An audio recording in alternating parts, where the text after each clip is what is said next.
So friends, आज के video में हम लोग देखने वाले हैं ये हमारा कैपेसिटर का नेक्स्ट प्रॉब्लम है, जिसको आज हम लोग अपने इस वीडियो में सॉल्व करने वाले हैं। तो अगर आप हमारा वीडियो बनाए हैं तो एंड तक जरूर देखें, तो आप लोग को पूरा समझ में आ जाएगा। ओके, और बेसिकली मैं बात करूं तो ये आपको जो कैपेसिटर का जो हमको कॉम्बिनेशन दिया हुआ है, मतलब जो सर्किट दिया हुआ है, वो देखने में बहुत ही कॉम्प्लिकेटेड लग रहा है, लेकिन टेंशन नहीं है, ये बहुत ही इजी है। ओके, तो अगर आप हमारे वीडियो पे हैं तो नए हैं तो सब्सक्राइब जरूर कर लें एंड शेयर जरूर करें। ओके, और वीडियो पसंद आए तो लाइक जरूर कर दें। ओके, तो चलिए देखते हैं। इसमें हमको किसी प्रकार की कोई बैटरी नहीं दी गई है। ओके, हमको एक कैपेसिटर दिया गया है जिसमें हमको बोला गया है कि इसका जो है कैपेसिटेंस फाइंड करना है between of A to B. Okay, तो ए टू बी के बीच हम लोग क्या करेंगे, कैपेसिटेंस फाइंड कर लेंगे। ओके, देखिए सबसे पहले हम लोग देखते हैं हमारा जो 2 माइक्रोफैराड एंड 2 माइक्रोफैराड। ओके, ये हमारे क्या है, ये हमारे सीरीज कॉम्बिनेशन में जुड़े हुए हैं, सीरीज कॉम्बिनेशन में जुड़े हुए हैं।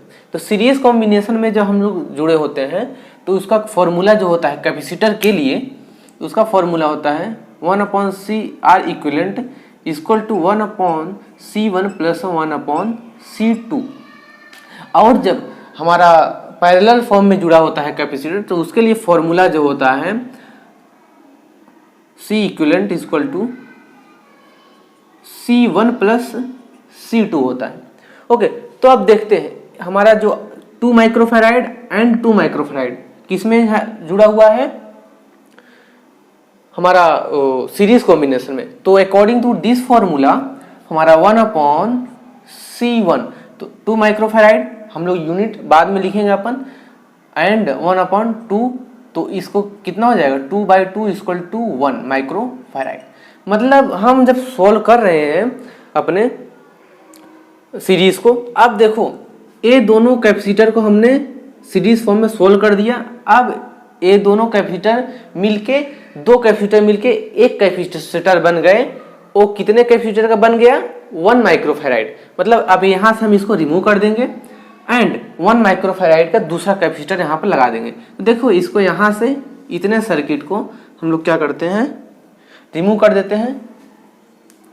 क्या करेंगे, रिमूव कर देंगे इस पॉइंट से। देखिए इस पॉइंट से हम लोग क्या करेंगे, ऐड कर देंगे दूसरा कैपेसिटर 1 माइक्रोफैराड का।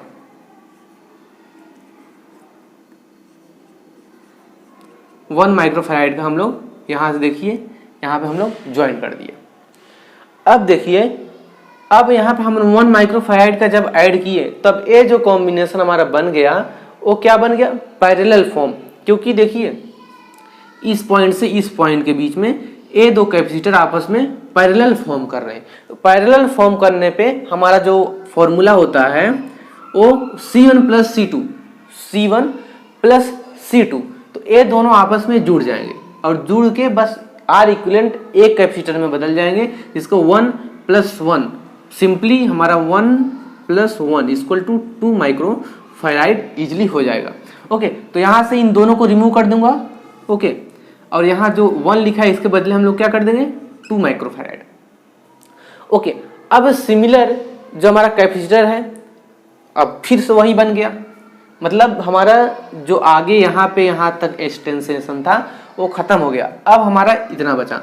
फिर सिमिलर देखिए ये दोनों आपस में क्या फॉर्म कर रहे हैं, सीरीज फॉर्म कर रहे हैं। तो देखिए सिमिलर फॉर्मूला लगेगा, वैल्यू सेम है, तो 1 माइक्रोफैराड फिर आया। फिर ये दोनों कैपेसिटर क्या हो जाएंगे, रिमूव हो जाएंगे। इन दोनों कैपेसिटर की जगह एक कैपेसिटर आएगा जो इसका वैल्यू सिर्फ कितना होगा, 1 माइक्रोफैराड। तो उसको हम लोग यहाँ पुट कर देते हैं, इसको रिमूव करके। Okay, 2 minute, sorry.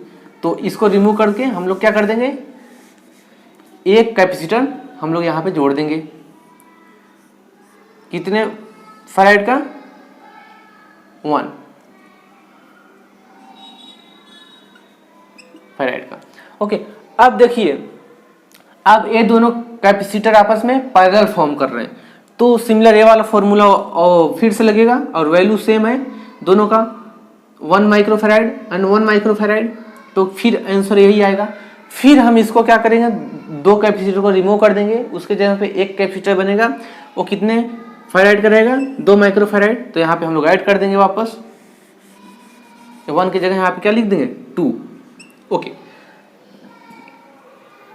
देन अब देखिए फिर से इसको सिंप्लीफाई करते हैं। फिर ये दोनों कैपेसिटर आपस में क्या कर रहे हैं, सीरीज फॉर्म कर रहे हैं। तो सीरीज में फिर फॉर्मूला वही लगेगा, देखिए 2 microfarad and then 2 microfarad. Okay, तो फॉर्मूला देखिए फिर वही लगेगा, वैल्यू भी सेम है, तो हमारा फिर 1 माइक्रोफैराड। तो इसको फिर से हम ये 2 कैपेसिटर को रिमूव कर देंगे और उसके जगह पे एक कैपेसिटर आ जाएगा। ओके, ये भी एक कैपेसिटर किसके में फैराड आएगा, 1 माइक्रोफैराड, 1 माइक्रोफैराड आ गया। फिर ये दोनों कैपेसिटर में आपस में क्या कर रहे हैं, पैरेलल फॉर्म कर रहे हैं, हाँ पैरेलल फॉर्म कर रहे हैं। तो ये फिर से ये वाला फॉर्मूला हमारा लगेगा, देखिए फिर से वैल्यू सेम है, तो फिर से यहाँ पे कितना आ जाएगा, ये 2 कैपेसिटर रिमूव होके 1 कैपेसिटर आ जाएगा। फिर यहाँ पे हम वैल्यू चेंज कर देंगे, 1 की जगह 2 कर देंगे। फिर देखिए हमारा सेम बन रहा 2 माइक्रोफैराड एंड 2 माइक्रोफैराड, ये क्या कर रहे हैं, सीरीज फॉर्म कर रहे हैं, हाँ सीरीज फॉर्म कर रहे हैं।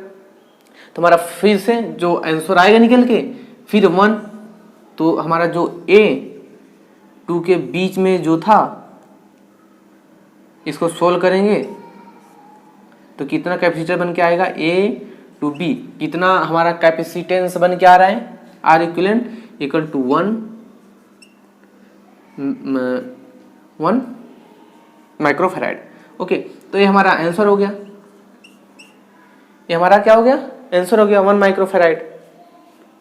तो R मतलब C इक्विवेलेंट जो है हमारा कितना निकल गया, 1 माइक्रोफैराड। ओके, तो ये हमारा आंसर है। इस तरह से आप लोग कैपेसिटर मतलब जो हमारा सर्किट दिया होता है, तो इस तरह से सर्किट को रिड्यूस करके भी हम लोग सॉल्व कर सकते हैं। तो इसमें हम लोग क्या किया था, सर्किट को रिड्यूस किया था। तो इसके पहले वाला जो एग्जाम्पल था उसमें हम लोग सर्किट को रीड्रॉ किए थे। तो हमको देखना है कि क्वेश्चन जो है उस क्वेश्चन में को हम लोग कैसे सॉल्व कर सकते हैं, रीड्रॉ करके या फिर सर्किट को रिड्यूस करके। तो वो आपके क्वेश्चन, जब आप क्वेश्चन प्रैक्टिस करेंगे तो आपको भी मालूम धीरे धीरे पड़ता जाएगा कि इस क्वेश्चन को किस तरह से सॉल्व करना हमारे लिए बेटर होगा। तो आई होप कि आप लोग को क्वेश्चन समझ में आया हो। तो क्वेश्चन में अगर क्वेश्चन समझ में आया हो और कैसे सॉल्व करते हैं वो भी समझ में आया हो तो वीडियो को लाइक जरूर कर दें और अपने फ्रेंड के पास इसको जरूर शेयर करें जिससे उनको भी हेल्प मिल सके। Okay, so thank you for watching this video.